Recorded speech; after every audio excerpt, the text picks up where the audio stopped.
जय हिंद साथियों, आपके अपने प्यारे यूट्यूब चैनल आपन राम नगरी में ढेर सारा स्वागत है। साथियों, पिछली वीडियो में हम सभी लोग बाबा साहब के बचपन के समय के बारे में, उनकी प्रारंभिक शिक्षा दीक्षा, उनके परिवार और पूर्वजों के बारे में चर्चा कर रहे थे। साथियों, पिछली वीडियो में उनकी प्रारंभिक शिक्षा के बाद मैट्रिक पास करने एवं बीए द्वितीय श्रेणी से पास करने के बाद मिलिट्री प्रोबेशनर ऑफिसर के रूप में बड़ौदा रियासत के यहाँ उनको ड्यूटी पर होना एवं ड्यूटी पर सिर्फ 9 दिन के बीतने के बाद ही उनके पिताजी का बीमारी का समाचार मिलना और बाबा साहब को उनके बीमारी के समाचार को पाते ही अपने घर के लिए भाग करके आना और घर पहुंचने के बाद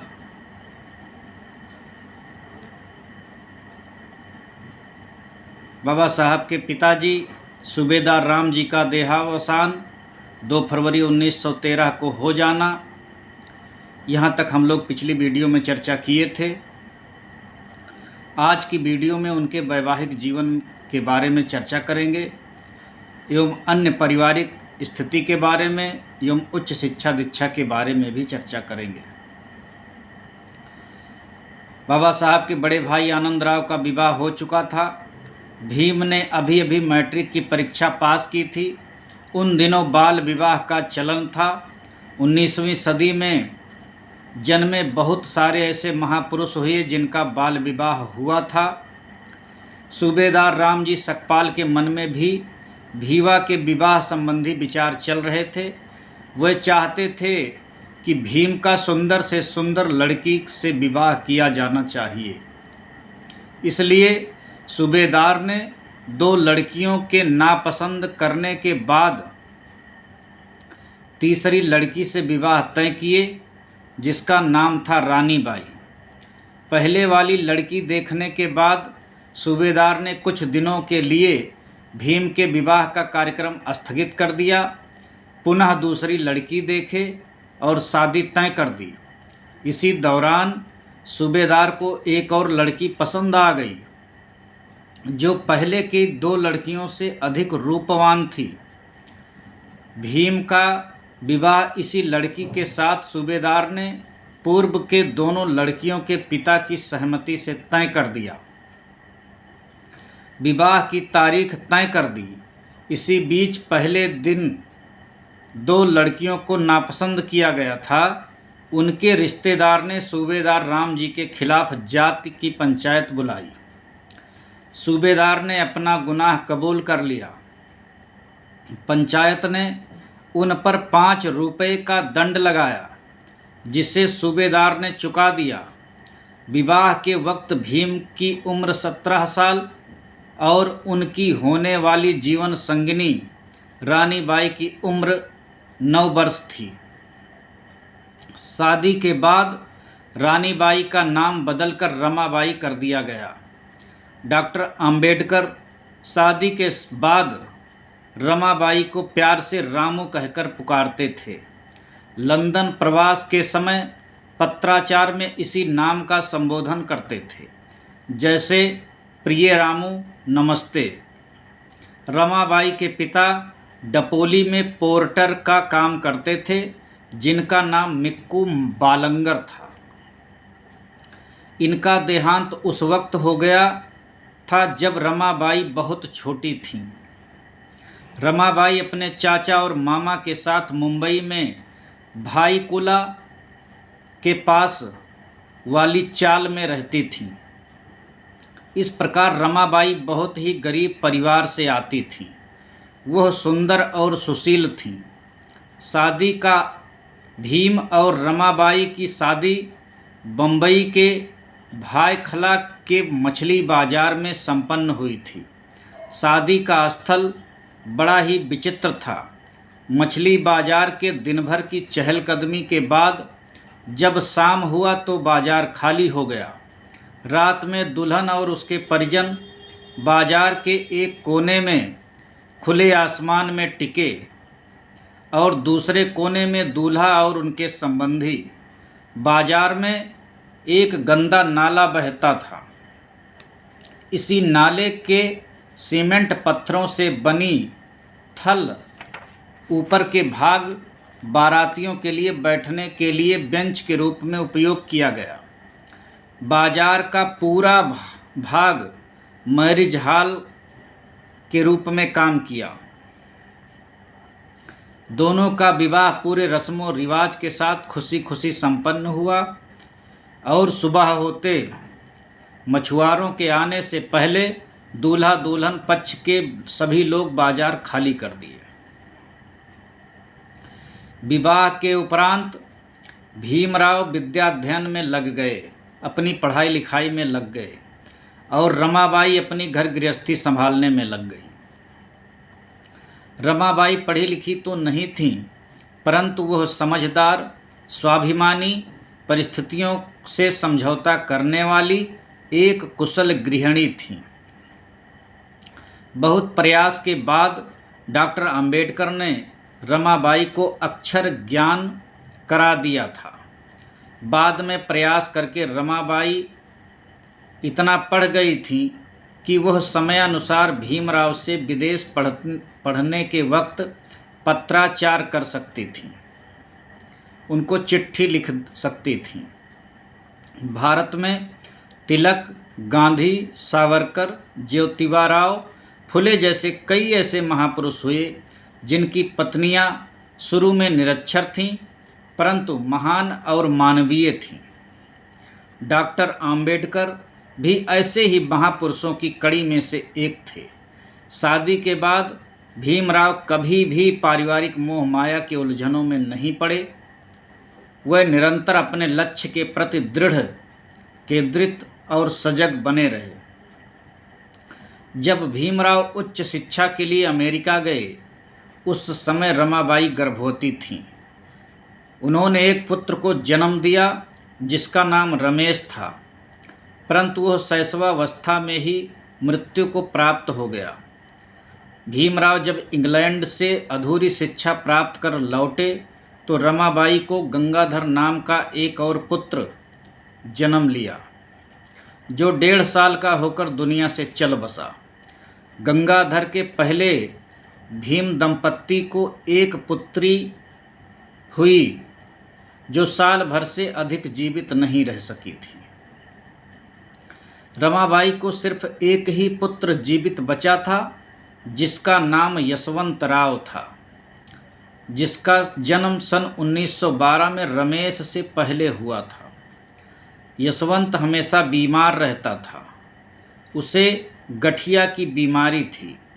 इस प्रकार भीमराव को सन 1913 से 1920 के बीच 7 साल की अवधि में 3 बच्चे हुए। इनके 2 लड़के, एक गंगाधर, दूसरा रमेश और एक लड़की इंदु।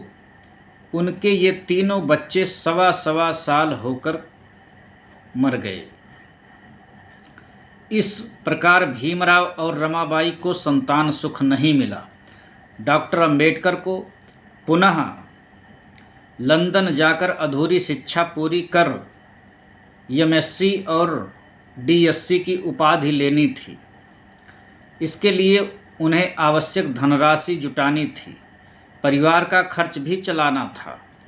उनके बड़े भाई आनंदराव जब तक जीवित रहे, परिवार का खर्चा जैसे तैसे चलता रहा, परंतु नवंबर 1917 में उनकी मृत्यु हो जाने के कारण डॉक्टर अंबेडकर को इस बात की चिंता सताने लगी कि अब परिवार का खर्चा कैसे चलेगा।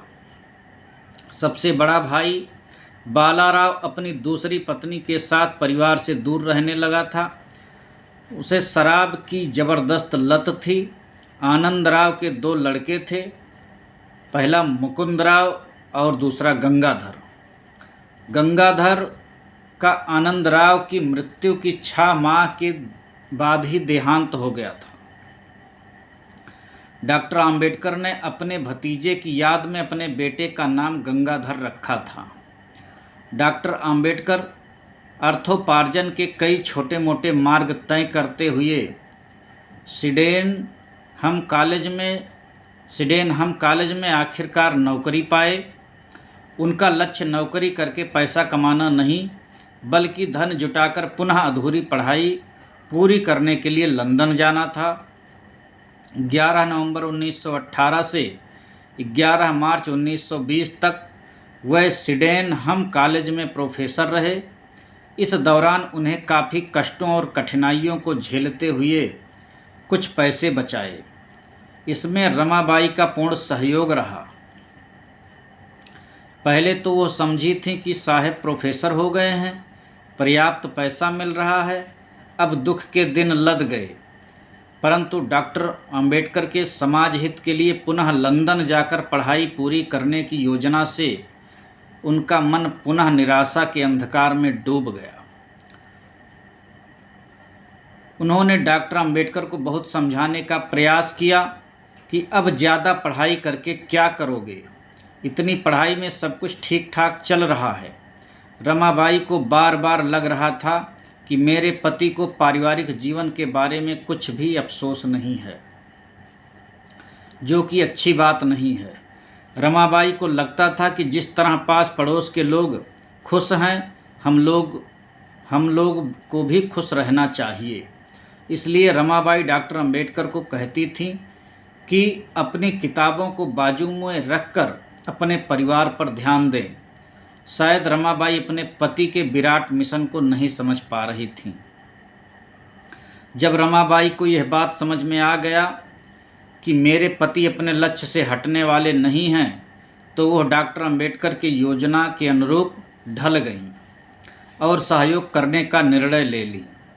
वह प्रतिमाह 50 रुपये में ही परिवार का खर्चा चलाती थीं। रमाबाई के जीवन का दर्शन था बड़े लोगों के सामने खड़े नहीं रहना, उनकी आज्ञा का मन से पालन करना, पति का सम्मान करना और खूब सेवा करना। रमाबाई की बातों को भीमराव मजाक में उड़ा देते थे। कभी कभी दोनों पति पत्नी में तू मैं भी हो जाया करती थी। दुखी होकर डॉक्टर अंबेडकर पत्नी को खरी खोटी सुना देते थे। तब रमाबाई मौन हो जाती थी, जो ज़्यादा दिन तक चलता था। परंतु वह घर का सारा काम मशीन की तरह करती रहती थी। तब भीमराव कुछ बहाना करके रमाबाई से बात करते और पत्नी को मना लेते थे। जब डॉक्टर अंबेडकर घर पर अध्ययन करते थे तो रमाबाई इस बात का पूरा ख्याल रखती थीं कि घर के अथवा पास पड़ोस के बच्चे शोरगुल ना करें और वातावरण शांत बना रहे। डॉक्टर अंबेडकर कमरे को बंद कर अर्थशास्त्र की मोटी मोटी ग्रंथों को पढ़ने में इतने लीन हो जाते कि उनमें खाने पीने की सुध-बुध भी नहीं रहती थी। रमाबाई के बार बार आवाज़ देने पर भी वह अध्ययन में लगे रहते थे। रमाबाई भी तब तक खाना नहीं खाती जब तक कि डॉक्टर अंबेडकर का मन पढ़ने से भर नहीं जाता था। अंततः डॉक्टर अंबेडकर घर के खर्च और पढ़ाई के खर्च का जुगाड़ कर पुनः लंदन रवाना हो गए। दोबारा लंदन में अध्ययन के दौरान यानी नवंबर 1921 में रमाबाई का पत्र डॉक्टर अंबेडकर को लंदन में मिला। पत्र में रमाबाई ने लिखा था कि खर्च के रुपया पैसा था सब खत्म हो गया। यशवंत और गंगाधर बीमार हैं, उसके दवा और उपचार के लिए पैसे नहीं हैं। तब डॉक्टर अंबेडकर ने अपने खर्च में से कटौती कर रमाबाई को 100 रुपये भेजा था और लिखा था कि किसी भी हालत में हिम्मत टूटने मत देना। जो मुसीबत आई है उसका मुकाबला करके अपने उज्जवल भविष्य का इंतजार करना। इस बुरे और बेहाल वक्त में भीमराव के बड़े भाई बालाराव ने उनके परिवार को मदद की। इस प्रकार समाज परिवर्तन के अपने मिशन को पूरा करने में बाबा साहब डॉक्टर अंबेडकर ने अपने पत्नी और बच्चों की सुख को का होम कर दिया, हवन कर दिया, अर्थात बहुत बड़ा त्याग किया। वास्तव में महानता की कल्पना बिना आग में स्वयं को तपाए कतई नहीं की जा सकती। किसी महान पुरुष की पहली विशेषता है कि त्याग और संपूर्ण त्याग। बाबा साहेब यही कारण है कि विश्व के महानतम लोगों में से एक हैं, जिन्होंने स्वयं को जला जलाकर दबे कुचलों के लिए उजाला पैदा किया। माता रमाबाई मुश्किल हालात का सामना कर रही थीं। इलाज के अभाव में गंगाधर काल के गाल में समा चुका था। गरीबी इस हद तक थी कि जब गंगाधर की मृत्यु हुई तो उसे दफनाने के लिए कफन खरीदने के लिए उनके पास पैसे तक नहीं थे। ऐसी परिस्थिति में रमाबाई ने अपनी साड़ी में से एक टुकड़ा फाड़कर उसे ढक कर दफनाने के लिए शमशान घाट तक ले गई। इस दुखद घटना को स्वयं बाबा साहेब डॉक्टर अम्बेडकर ने 12 दिसंबर 1946 को 22 पृथ्वीराज रोड नई दिल्ली में कहा था। फिर भी वह स्वाभिमान को डगमगाने नहीं दी। माता रमाबाई कितनी स्वाभिमानी थीं, यह एक उदाहरण से पता चलता है कि डॉक्टर अम्बेडकर लंदन में जब 1920 से 1922 तक थे, तब उनकी ज्ञान साधना के दौरान जब आर्थिक समस्याओं से जूझने लगे तो उन्होंने दिनांक 4 सितंबर 1921 को कोल्हापुर के साहू जी महाराज को आर्थिक सहायता के लिए पत्र लिखा था। इस पर तुरंत ध्यान देते हुए साहू जी महाराज ने 750 रुपये का चेक प्रबंध कर उनकी पत्नी रमाबाई को भेजा था। परंतु डॉक्टर अम्बेडकर के पत्र के संबंध में जानकारी न होने के कारण रमाबाई एक सच्चे स्वाभिमानी और निर्लिप्त स्त्री का परिचय देते हुए चेक ग्रहण नहीं किया था। इसके बाद महाराज ने 1500 रुपये डॉक्टर अम्बेडकर को लंदन भेज दिया तथा पत्र लिखा कि जब भी मदद की आवश्यकता हो बहन रमाबाई को बोल देंगे कि वह बेहिचक आकर मेरे पास अपनी समस्या को रखें। आप देश हित में विदेश में उच्च शिक्षा प्राप्त कर रहे हैं। मेरी इच्छा है कि आप अपने देश में उच्च शिक्षा और योग्यता की झंडा लहराते हुए आएंगे। डॉक्टर अम्बेडकर के परिवार की दरिद्रावस्था देखकर कई समाज सेवकों ने रमाबाई को रुपए पैसों की मदद की बात की, परंतु रमाबाई ने किसी से एक पैसा नहीं लिया। तब कुछ समाज सेवकों ने दबाव बनाकर विनती कर डॉक्टर अम्बेडकर के बड़े भाई बालाराव को उनके परिवार के साथ रहने के लिए मजबूर किया। बालाराव को 100-125 रुपये वेतन के रूप में मिलता था। उधर लंदन में डॉक्टर अम्बेडकर लोक कल्याण हेतु ज्ञान साधना में जुटे हुए थे और इधर रमाबाई आर्थिक तंगी में परिवार की गाड़ी को धैर्य और साहस के साथ खींच रही थी। रात में अक्सर बाजरे की रोटियां बनती थी। कई बार चटनी और प्याज से ही काम चलाना पड़ता था। कभी कभी एक ही समय केवल शाम को ही भोजन नसीब हो पाता था। इसी तरह लंदन में डॉक्टर अम्बेडकर भी 18 घंटे गहन अध्ययन के बाद भी चाय और पापड़ से ही काम चला रहे थे। सिर्फ सुनहरे भविष्य की आशा ही एकमात्र दोनों तरफ का सहारा था। भोजन पकाने के लिए ईंधन के लिए रमाबाई पुत्र यशवंत के साथ दादर माहिम तक जाती थीं और ईंधन के गट्ठर सिर पर लाद कर 8-9 बजे रात को लौटती थीं।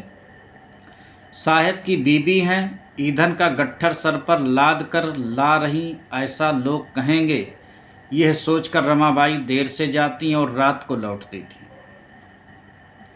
इस प्रकार स्वाभिमानी माता रमाबाई को अपने साहेब के शान का ख्याल इस आर्थिक विपत्ति में भी रहता था। जब आर्थिक बोझ से जीना मुश्किल हो गया तो डॉक्टर अम्बेडकर ने 25 नवंबर 1921 को रमाबाई के नाम लिखे पत्र में अपनी पत्नी को सलाह दिया था कि मेरे पास पैसे नहीं हैं, फिर भी व्यवस्था करके भेज रहा हूँ। यदि देर हो गई और तेरे पास पैसे खत्म हो गए तो गहने बेचकर अपनी व्यवस्था कर लेना। मैं जब लौट कर आऊँगा तो तेरे गहने तुझे दे दूंगा। डॉक्टर अंबेडकर पत्र द्वारा बच्चों की पढ़ाई का हालचाल पूछते रहते थे। भीषण आर्थिक परेशानियों से जूझते हुए डॉक्टर अंबेडकर एमएससी और डीएससी की उपाधि के लिए लंदन विश्वविद्यालय में अपना शोध प्रबंध सौंपकर अपने देश वापस होने के लिए चल दिए। परंतु भारत लौटने के लिए उनके पास पर्याप्त पैसे नहीं थे। उन्होंने साहू जी महाराज को मदद के लिए पत्र लिखा, परंतु मदद में जो पैसे मिले वे पर्याप्त नहीं थे। इसलिए उन्होंने शार्ट रूट और कम खर्च वाला कोलंबो जाने वाला मालवाहक जहाज का टिकट खरीद लिया। इस जहाज में डॉक्टर अंबेडकर को जो कमरा मिला था उसके चारों ओर सुअर, बत्तख आदि जानवर और निग्रो, ईसाई, चीनी, हिंदी, अरबी आदि भिन्न देशों के और धर्मों के अति साधारण प्रकृति के यात्री और जहाज पर काम करने वाले मजदूर थे। शराब पीकर नाचना गाना, अन्य प्रकार के खेल खेलना, हंसते इठलाते रहना इन यात्रियों का प्रत्येक दिन का दिनचर्या था। किंतु किताबें पढ़ना, अपने भावी जीवन और समाज कार्य की रूपरेखा तय करना, इस बारे में चिंतन करते रहना ही डॉक्टर अंबेडकर का जहाज पर दैनिक का कार्यक्रम था। इस प्रकार वे कोलंबो से मद्रास होते हुए 3 अप्रैल 1923 को बम्बई के दादर पहुंच गए। डॉक्टर अंबेडकर सुबह के 5 बजे अपने घर पहुंचे। रमाबाई अपने साहब को देखकर भावुक हो गईं और उनके दोनों आंखों से खुशी के आंसू बहने लगे। डॉक्टर अंबेडकर के घर आने की खबर पूरे बम्बई शहर में फैल गई। इनके शुभ चिंतकों और परिचितों को मिलने के लिए तांता लग गया, जो कई दिनों तक जारी रहा। मिलने जुलने में कभी कभी डॉक्टर अंबेडकर 11 बजे तक नाश्ता नहीं कर पाते। रमाबाई के बार बार आग्रह पर तब जाकर नाश्ता करते। दादा केलुस्कर भी अश्रुपूरित आँखों के साथ डॉक्टर अंबेडकर से मिले और बातें की। जब से डॉक्टर अंबेडकर लंदन से वापस दादर आए, तब से उनके घर प्रतिदिन कोई न कोई मेहमान भोजन के समय आता ही रहता था, जिसका रमाबाई पूरा ख्याल रखती थी। रमाबाई मेहमानों के सामने आकर बातें करने में बड़ी संकोच करती थीं। वह दरवाजे के पीछे खड़ी होकर ही बातें करती थीं। यह रमाबाई के कुलीन, सुशील, मृदुल, विनम्र और स्नेहपूर्ण भाव का परिचय है। कभी कभी डॉक्टर अंबेडकर जब कई प्रकार की दिक्कतों से परेशान रहते तो अपनी पत्नी के साथ सूबेदार राम जी के संस्कार स्थल पर जाकर मन ही मन पिताजी से संभाषण स्थापित करते। अपने सामाजिक और व्यावसायिक कार्यों में अति व्यस्तता के कारण डॉक्टर अंबेडकर को बच्चों को बैठकर पढ़ाने का मौका बहुत कम ही मिलता था। फिर भी अपने बेटे यशवंत को अच्छी तालीम के लिए उन्होंने विल्सन हाई स्कूल में दाखिला करवाया। कभी कभी डॉक्टर अंबेडकर यशवंत को पढ़ाया भी करते थे, परंतु यशवंत पिता से बहुत डरता था। डॉक्टर अंबेडकर चाहते थे कि उनका पुत्र खूब पढ़े लिखे और उनके पद चिन्हों पर चले, परंतु वह ऐसा करने में असफल रहे। लाख खूब सुविधाओं के बाद भी वह कुछ खास नहीं कर पाया। प्रायः देखा जाता है कि महान व्यक्तियों के बच्चे महान नहीं बन पाते। यही डॉक्टर अंबेडकर के साथ भी हुआ। यशवंतराव ना तो उच्च शिक्षा ग्रहण कर पाए, ना बड़े उद्योग में प्रतिष्ठित हुए और ना ही राजनीति में कोई स्थान बना पाए। वह डॉक्टर अंबेडकर के मिशन को भली भांति नहीं समझ पाए, जिसके कारण मृत्यु के पूर्व उनका कुछ भी सामाजिक योगदान नहीं रहा। और शराब की बुरी लत ने यशवंतराव की बुद्धि और व्यक्तित्व दोनों को धूमिल कर दिया। डॉक्टर अंबेडकर अभी बैरिस्ट्री की प्रैक्टिस शुरू नहीं किए थे, जबकि लंदन से आए 2-3 सप्ताह बीत गए थे। वह ऑफिस और उसके खर्च की व्यवस्था और चिंता में थे। इस बात की भी मन में आशंका थी कि क्या एक अछूत को कोई ऑफिस देगा। अथवा कोर्ट में कैसा बर्ताव होगा आदि। परंतु समाज सेवा का कार्य निरंतर चल रहा था। चाल की छत पर बैठकों का दौर चलता रहता था। इसी बीच डॉक्टर अंबेडकर के साथ एक घटना घटी। उनके बड़े भाई बालाराव के मन में डॉक्टर अंबेडकर के प्रति असहयोग की भावना उत्पन्न होने लगी। वह एक बहुत ही कम उम्र के लड़की से डॉक्टर अंबेडकर के ना चाहने के बावजूद शादी कर लिए। मना करने पर बालाराम ने डॉक्टर अंबेडकर पर आरोप मढ़ा कि मेरा अच्छा होना तुझे पसंद नहीं है। दोनों के बीच जबरदस्त झगड़ा हुआ। बात यहाँ तक आ गई कि बालाराव घर के सारे बर्तन बाहर फेंकना शुरू कर दिए।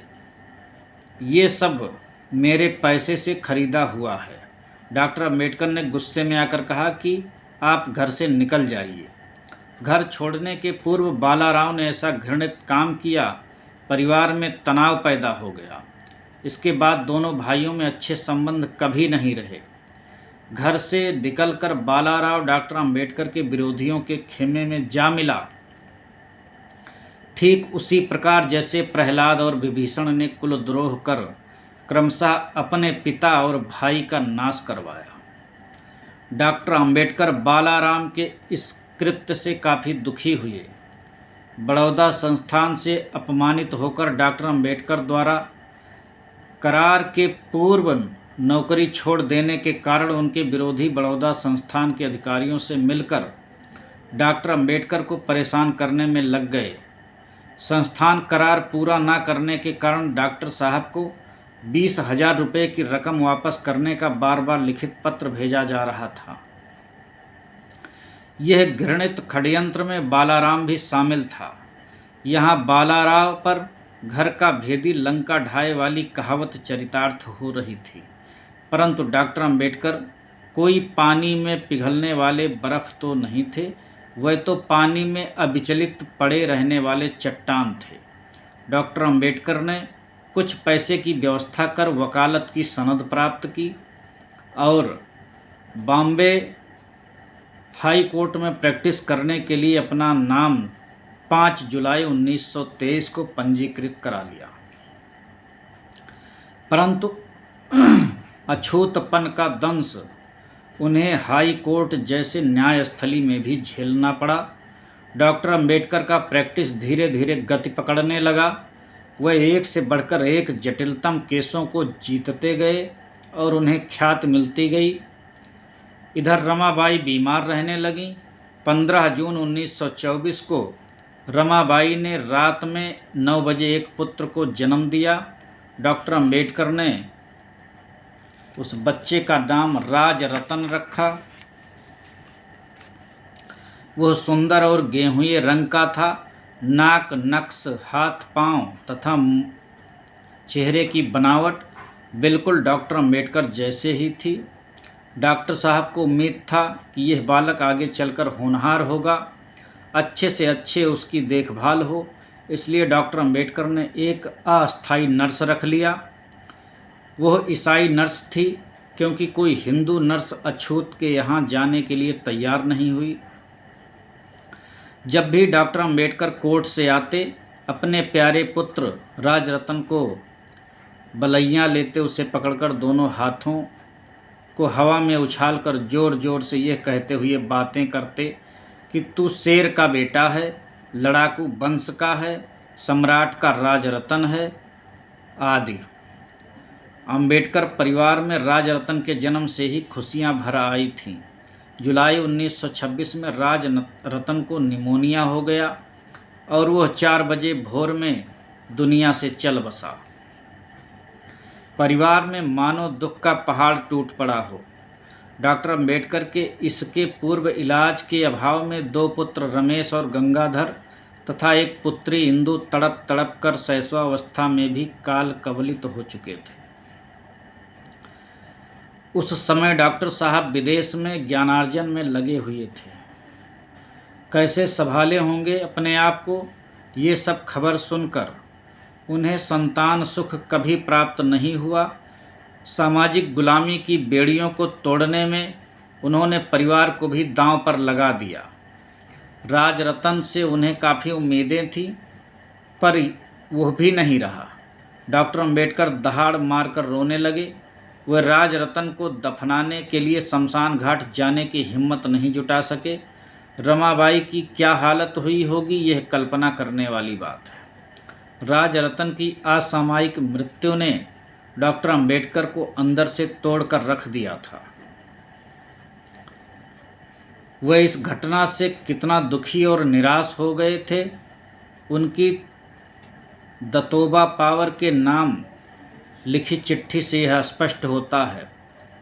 उन्होंने लिखा था कि हम दोनों पति पत्नी ने 3 बेटे और एक बेटी जो सुंदर प्यारी भाग्यवान खानदान के भूषण हो सकते थे, ऐसे 4 बच्चे को देखकर आज तक की जिंदगी गुजारी है। और राजरतन की मौत से हम दोनों पर एक तरह से बिजली ही गिर पड़ी है। हम पूरी तरह से जीवन से टूट चुके हैं। राजरतन के जाने से हमारी ज़िंदगी और हमारे जीवन की सारी उम्मीदें नष्ट हो चुकी हैं। हमारे जीवन में अंधेरा छा गया है। जिस प्रकार आसमान में एक के बाद एक बादल आते जाते रहते हैं, उसी प्रकार हमारे जीवन में भी हो रहा है। डॉक्टर अंबेडकर धीरे धीरे पुत्र शोक से उभरने की कोशिश कर रहे थे। उनकी आर्थिक स्थिति दिन प्रतिदिन सुधर रही थी।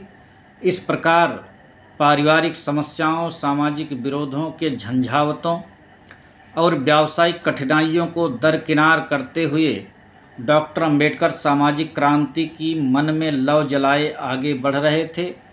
वह कभी ना तो अपने मिशन को भूले, ना ही इस पथ से भटके। अब डॉक्टर साहब ने सारे अवांछित उलझनों को एक तरफ रखकर समाज सेवा की तरफ अपना ध्यान केंद्रित किया। समाज सेवा की भावना से डॉक्टर अंबेडकर स्वतंत्र पेशा को ही प्राथमिकी देते थे। वह जून 1934 में बम्बई के सरकारी लॉ कॉलेज में प्रोफेसर हुए और 1 साल के बाद प्रिंसिपल हो गए। कुछ धनार्जन कर उन्होंने बम्बई दादर में एक विशाल भवन बनवाए, जिसका नाम उन्होंने रखा राजगृह। राजगृह की पहचान थी उसमें एक विशाल निजी ग्रंथागार का होना। इधर रमाबाई हरदम बीमार ही रहती थीं। सारा परिवार इम्प्रूवमेंट चाल से अब राजगृह में स्थानांतरित हो गया था, परंतु माता रमाबाई राजगृह जैसे विशाल भवन में रहने का सुख नहीं भोग सकीं और 27 मई 1935 को अचानक उनका देहांत हो गया। डॉक्टर अंबेडकर पर पुनः एक बार दुख का पहाड़ टूट पड़ा। वे बच्चों की तरह सिर दीवार से पटक पटक कर रोने लगे। उन्होंने गहरे शोक के कारण सिर मुड़ा लिया और एक सन्यासी के रूप में रहने लगे। कर्मकांड में विश्वास न होने के बावजूद भी वे महार जाति के एक पुरोहित से रमाबाई का मृतक संस्कार कार्यक्रम करवाए। रमाबाई के प्रति डॉक्टर साहब में अतिशय प्रेम और सम्मान के कारण ही उन्होंने अपने ग्रंथ पाकिस्तान और द पार्टीशन ऑफ इंडिया को उनकी स्मृति में समर्पित किया। अब डॉक्टर अंबेडकर के जीवन में उनका एकमात्र पुत्र यशवंतराव सहारा बच गया था, परंतु वह भी अयोग्य संतान निकला। अपने पिता की इच्छाओं के अनुरूप अपने को नहीं ढाल पाया। उसके विवाह को लेकर डॉक्टर अंबेडकर अनिच्छुक थे। वह कहा करते थे कि काम धंधा तो करना नहीं, किसी प्रकार वह अपनी पत्नी का भरण पोषण कर पाएगा। उनके मन में था कि जब ये कोई काम धंधा नहीं करता है तो अपने परिवार, पत्नी, बच्चों का कैसे देखभाल कर पाएगा। यदि वह मुझे कहे तो भी मैं उसकी शादी के बारे में कुछ भी नहीं करूँगा। शादी कोई ऐसी सीढ़ी नहीं है जो मानव को आकाश तक ऊपर उठा ले जाए। इस प्रकार डॉक्टर अंबेडकर अब बिल्कुल अकेले हो गए, परंतु इस अकेलापन को वरदान समझकर वे ग्रंथ अध्ययन और लेखन में डूबे रहते थे। साथियों, ये हम लोग डॉक्टर अंबेडकर के वैवाहिक जीवन एवं उनकी उच्च शिक्षा के बारे में चर्चा कर रहे थे, उनके पारिवारिक से संबंधित महत्वपूर्ण घटनाक्रम के बारे में चर्चा कर रहे थे। अगली वीडियो में डॉक्टर अंबेडकर का जो पुनर्विवाह है उसके बारे में एवं आगे के उनके कार्यक्रमों के बारे में, आगे के मिशन से संबंधित कार्यों के बारे में विस्तार पूर्वक चर्चा की जाएगी। साथियों, आज की वीडियो में सिर्फ इतना ही। आपको इस वीडियो से जो अनुभव, जो जानकारी मिली हो, कृपया उस अनुभव को, उस जानकारी को कमेंट बॉक्स में ज़रूर साझा करिएगा। यदि चैनल पर आप नए हैं तो कृपया करके सब्सक्राइब कर लीजिएगा। वीडियो आपको अच्छी लगी हो तो लाइक करिएगा, शेयर करिएगा, कमेंट करिएगा। बहुत बहुत धन्यवाद।